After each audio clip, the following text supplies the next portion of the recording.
Alright, quick recap on the trip to Acton. I'm just going to go through and look at stuff. Did I use it? Did I not use it? And kind of let you know what I think. So first off, Reflectix in the back here. This little piece of Reflectix, not needed, not used. Maybe in the summer I'll find a cold spot, but in this winter setup with that winter quilt or underquilt, cold spots were not a problem. So tossing that over there. And to the front, Lucy light. This thing's kind of awesome, actually. I didn't expect to like it, but I might use this to replace my headlamp. Because I'm going to have my phone on me anyway, and that flashlight's better than my headlamp flashlight.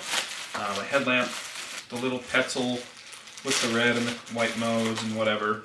I mean, there's a weight difference. This one's definitely lighter, but this one, you can hang it from your ridgeline. I mean, I could probably do that with this too, but it just spreads out. It's got that ability to send the light in other places. So I'm going to keep this in my pack after this trip. As far as this guy, didn't use it. I'm debating on whether or not I'm going to bring it on the next one based on the fact that I have that. They both have red light modes. Medkit, didn't use it, we'll always bring it. No questions. For this trip, because water was at the source or at the campsite, there was a source there, I made sure to just bring these empty, which kind of made a difference on the trail. I didn't have to bring an extra 2 liters of water, that's about 4.4 pounds. Keep, but may replace with different things depending on the different trips. I may make a new bottom cozy so that this fits in like it's supposed to. This actually, the measuring cup, is supposed to fit in like this. I might redesign this cozy so that that fits in there, or maybe I'll bring just a small plastic cup, like one of those ones.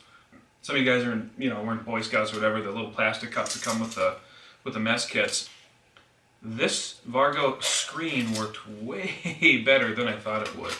At 1 ounce, I'm pretty surprised that it worked as well as it did. I mean, it was a pretty constant 14-mile-an-hour wind, so impressed with the screen, bringing that on the next trip, especially happy that it fits inside my pot. These matches were a lifesaver because that lighter didn't work, so I'm glad that I brought those as well. Spoon. This guy, I love this stove. I don't think I'm going to use anything besides that stove unless I'm in a pinch or if I need to burn some fuel that I got left over from something.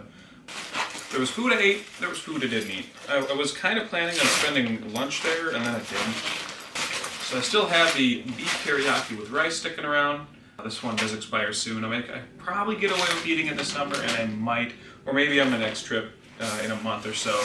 Poop pack, I had to use TP. They ran out of TP in the bathroom. Somebody decided to decorate the bathroom with that, so I definitely use that. And then the other thing that's in here is my toothbrush and toothpaste, which I also used. Did not eat. I brought an extra ration of the chocolate coffee, I brought a chocolate bar, and I brought an extra pack of Swiss Miss in case anyone decided to stop in camp and chat. And I actually did have some people stop by, we just didn't really have time to do that. So I've now got a chocolate bar to eat at home. I'm okay with that. I could save it for the next trip as long as it's pretty soon. And then salt and pepper I didn't use. I didn't need it for these meals. They were salty enough, maybe too salty. And then this is the rope that stays in the bag. Also on the outside of the pack. Cable. Necessity. Fuel bottle. Necessity. And this battery actually was used to charge my camera, not even my phone. I put my phone in ultra power saving mode, so it didn't even use 50% while I was out. But this battery did keep the camera charged the entire time, and it's still basically full. So I don't know how many charges that could be on the camera, but probably somewhere in the ballpark of 12 to 15. Trekking poles. Now I don't normally bring trekking poles unless I have a tent that needs them. However, it was nice to have these as a way of safely putting it over my tarp and give me that extra space. As light as this pack was, and as light as it's going to be in the summer, since it is still technically winter, I'm going to put that on the maybe use side. And then the hatchet came in incredibly handy for cutting up all the wood. I don't usually bring a hatchet either, because I usually just find sticks everywhere, but this was a campsite that supplies wood, but they supply it in big slabs, and then you have to kind of cut it down yourselves. And they provide saws, but they don't provide hatchets to trim it down further. I guess you could sit there and trim them down with the saw. It's just kind of putsy. And then my 6 stakes. I did end up bending one of these mini groundhogs. There's a slight bend in that one. You can't really see it. There's the one that's really bent. So that one That one took a little hit from my boot when I was trying to get it out of the ground because it was frozen in, and oh well, my bad. Love how that opens. Closed. I did not use a lot of these clothes. In fact, the entire bag was essentially dead weight. I could have used an extra pair of socks. That I could have used, but did not need my rain pants slash snow pants slash shell pants. It was plenty warm. Did not need the second really light insulation layer. Did not need the pack towel because I just let everything drip dry for a little bit, but it's light enough where I throw it in my summer stuff. Did not need a second hat.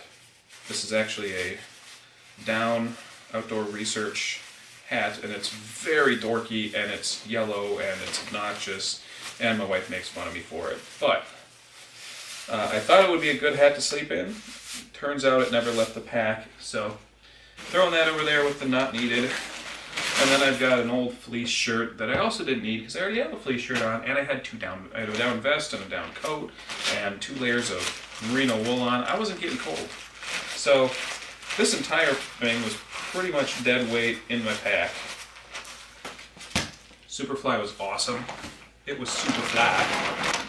This is the Mountain Hardwear 32-degree bag, and this thing was fantastic.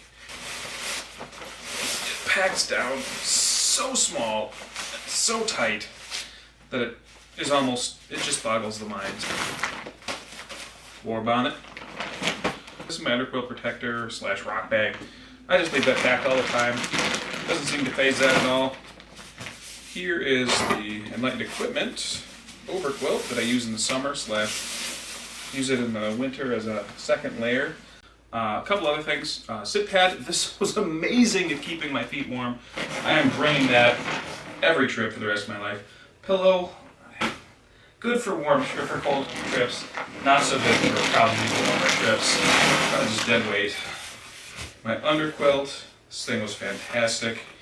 I was so incredibly warm and toasty and happy. This bag did a winter trip. 45 liters, and it did a winter trip. I can't wait to get this thing out in the summer. It was comfortable. It didn't dig in at all. Granted, I had 5 layers on, but still, I mean, wow. Just wow. Very impressed with Appalachian Ultralight and what they've done so far. Thanks for watching my video. I hope it didn't bore everybody to death. I'm gonna go ahead and throw in the towel and call it a day. So, have a good one.